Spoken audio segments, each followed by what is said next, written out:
கிபி 1517 வருடத்திற்கு முன்பு ஆதிகிழவன் என்பவருக்கு ஒரு பெண் குழந்தை மற்றும் 3 ஆண் குழந்தைகள் இருந்தனர்.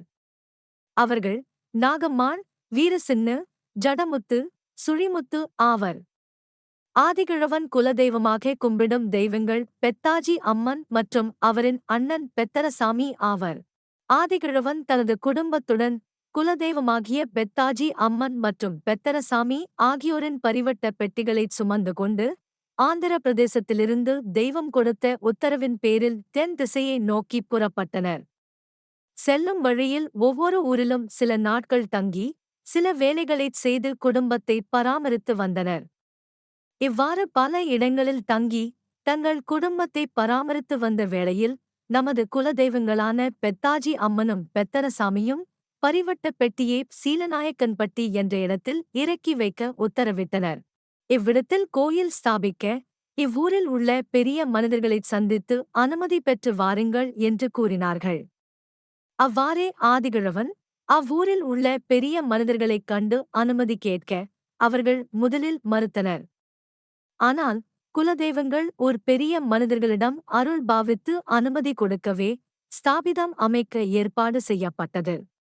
வடிவில் மண் சுவர் எழுப்பி 2 பீடங்களை அமைத்து விளக்கு கம்பம் நிறுவி ஸ்தாபிதம் செய்து விளக்கேற்றி ஒவ்வொரு மகாசிவராத்திரி அன்றும் வணங்கி வரும்படி உத்தரவிட்டார்.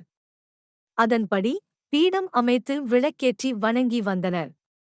சில காலங்களுக்குப் பிறகு ஆதிகிழவனின் குழந்தைகள் பெரியவர்களாகினர்.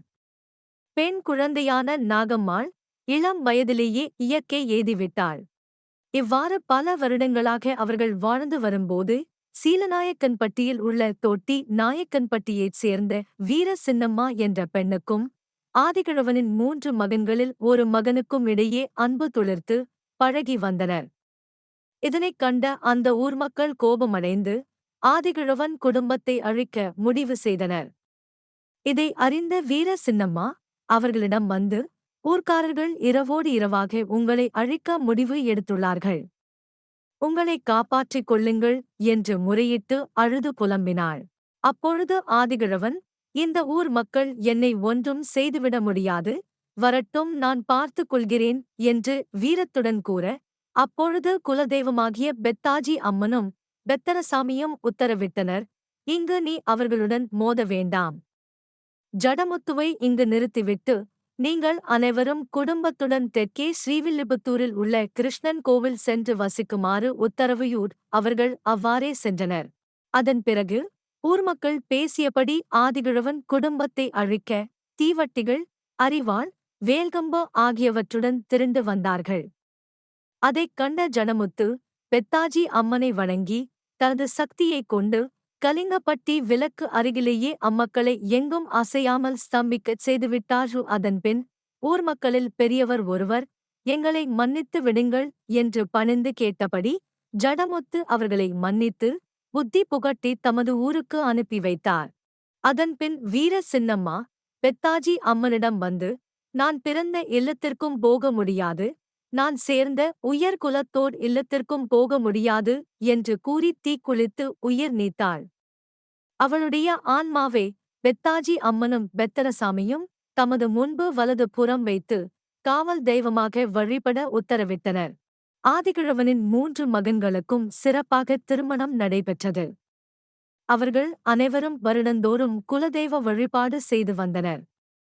அப்படி இருக்கும் தருணத்தில் ஆதிகிழவனின் வாரிசுகளான வீர சின்னு, ஜடமுத்து, சுழிமுத்து ஆகியோர் ஒருவர் பின் ஒருவராக இயற்கை எய்தினர். அவர்களின் வாரிசுதாரர்கள் ஸ்ரீவில்லிபுத்தூரில் உள்ள மயானத்தில் உடலை தகனம் செய்து தீ மூட்டினார்கள். ஆனால் அங்கு எரிபொருள் அத்தனையும் எரிந்த பின்னரும் அவர்களின் உடல் எரியவில்லை. இந்த அதிசயத்தைக் கண்ட அவர்கள் தெய்வத்திடம் உத்தரவு கேட்க தெய்வம் அருள் தந்தது. அந்த 3வருக்கும் என்னிடத்தில்தான் இடம் வைத்துள்ளேன். அவர்களையும் இவ்விடத்திலேயே ஸ்தாபிக்க வேண்டும். அதன்படி பெத்தாஜி அம்மன் உத்தரவிடவே நாகம்மாள், வீர சின்னு, சுழிமுத்து ஆகியோரை தன் இடத்திற்கு இடப்புறமாகவும் ஜடமுத்துவை கோட்டை சுவர் பாதுகாப்பிற்கும் உத்தரவிடுகிறார். கோட்டை சுவர் முன்பு ஜடமுத்துவை ஸ்தாபிதம் செய்து விளக்கு கம்பம் அமைத்து வழிபட்டு வர உத்தரவிட்டனர். அதன்படி ஒவ்வொரு வருடமும் மகாசிவராத்திரி முதல் நாள் கிருஷ்ணன் கோவில் தெருவில் உள்ள ஆலயத்தில் பொங்கல் வைத்து வணங்கி மகாசிவராத்திரி அன்று சீலநாயக்கன்பட்டி குலதெய்வம் கோவிலுக்குச் சென்று வாரிசுதாரர்கள் வழிபட்டு வருகின்றனர்.